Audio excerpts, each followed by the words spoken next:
Otep la famille, mes salutations. Nous voici pour une nouvelle présentation d'une pionnière de la photographie africaine. La dernière fois, nous avons vu qui étaient les pionnières de la photographie africaine au Togo. Et aujourd'hui, nous allons partir au Ghana. Mais avant de poursuivre notre programme, je vous souhaite la bienvenue sur la chaîne destinée à ceux qui aiment la photographie et ceux qui commencent en photographie.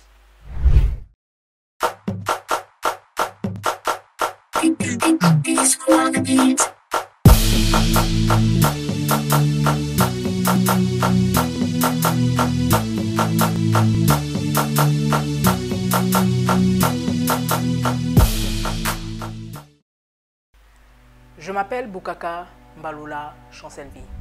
Je suis photographe et j'exerce beaucoup plus dans la photographie événementielle, de mode, de portrait et artistique.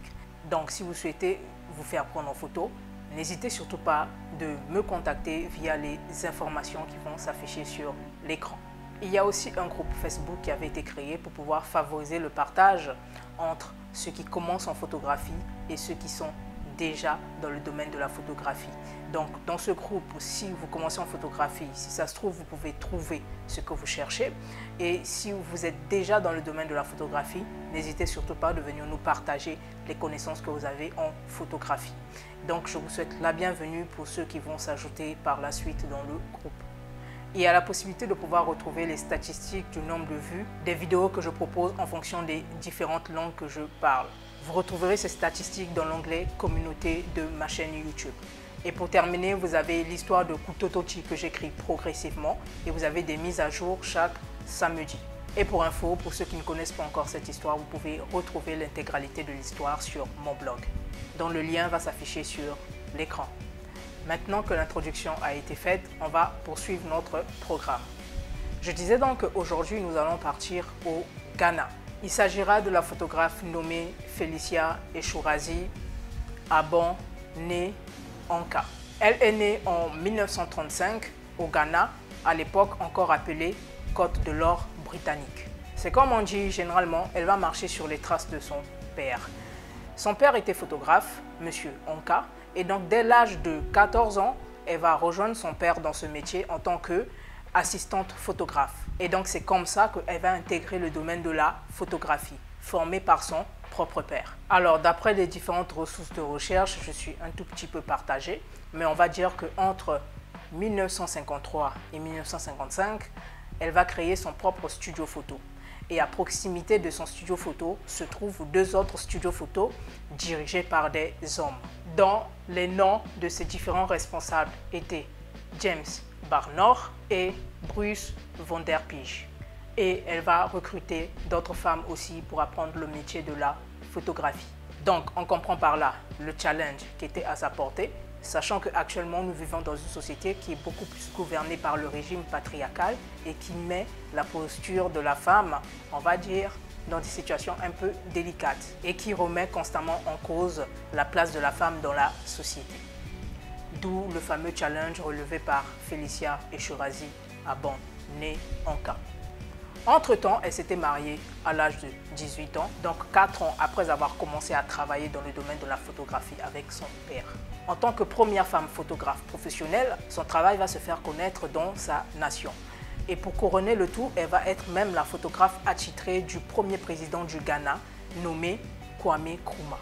Un président modèle et intègre assez connu aussi de la jeunesse africaine. Et donc, étant donné qu'elle va être son photographe, par ailleurs aussi, elle va travailler pour Guinean Press Limited, qui va devenir par la suite The Ghana Times. Ce n'est d'autre que la maison d'édition de la partie populaire des conventions du président Kwame Nkrumah. Vous l'aurez compris, c'est une photographe qui va travailler beaucoup plus de la photographie journaliste, mais aussi de la photographie artistique. Donc elle va se retrouver en train de faire des portraits artistiques dans son studio, mais aussi de la photographie éditoriale, autrement dit journaliste. Son travail va être exposé pour une première fois dans la galerie Anno en mars 2017. Et 2 ans après, son travail va être exposé à l'échelle internationale lors de la biennale qui va se tenir à Venise en 2019. Donc vous l'aurez compris, la portée de sa signature artistique et professionnelle a traversé les frontières. Pour info aussi, son mari nommé Robert Abon n'était pas n'importe qui. mais plutôt un directeur d'une grande société textile qui, par ailleurs aussi, habillait le président de la République, le tout premier président de la République ghanéenne, nommé Kwame Nkrumah. Alors, toujours d'après les différentes ressources, un tout petit peu partagées, on aurait dit qu'elle a eu une carrière en tant que photographe professionnelle entre 50 ans et 60 ans. Donc, elle a exercé en tant que photographe professionnelle, on va dire entre 50 ans et 60 ans. C'est assez beaucoup quand même, et c'est à féliciter pour une femme. Malheureusement, elle va nous quitter le 4 janvier 2024 à l'âge de 88 ans pour des raisons de santé. Alors, ce qui me fait un peu bizarre, c'est que à cette période-là, j'étais dans mon pays natal et de là-bas, j'annonçais que j'allais commencer ce nouveau programme qui consiste à présenter les pionnières de la photographie africaine. Et il s'avère qu'entre-temps, en parallèle, il y a une étoile qui a rejoint le ciel. Un honneur pour moi de l'avoir découverte juste tardivement, quelques mois après son décès. N'empêche, j'en reste honoré et que son âme repose en paix. Donc voilà, c'était là un bref aperçu, une présentation de l'une des pionnières de la photographie africaine qu'on a nommée Felicia Eshourazi Aban, née Anka. Donc moi, je vous donne rendez-vous pour la présentation d'une autre pionnière de la photographie africaine. Et en attendant, vous avez la possibilité de pouvoir regarder les vidéos qui avaient été déjà faites sur la chaîne YouTube. Et bien évidemment, pour être informé des prochaines activités, n'hésitez surtout pas de vous abonner sur les différentes pages de mes réseaux sociaux. Quant à moi, je vous dis à la prochaine. À plus.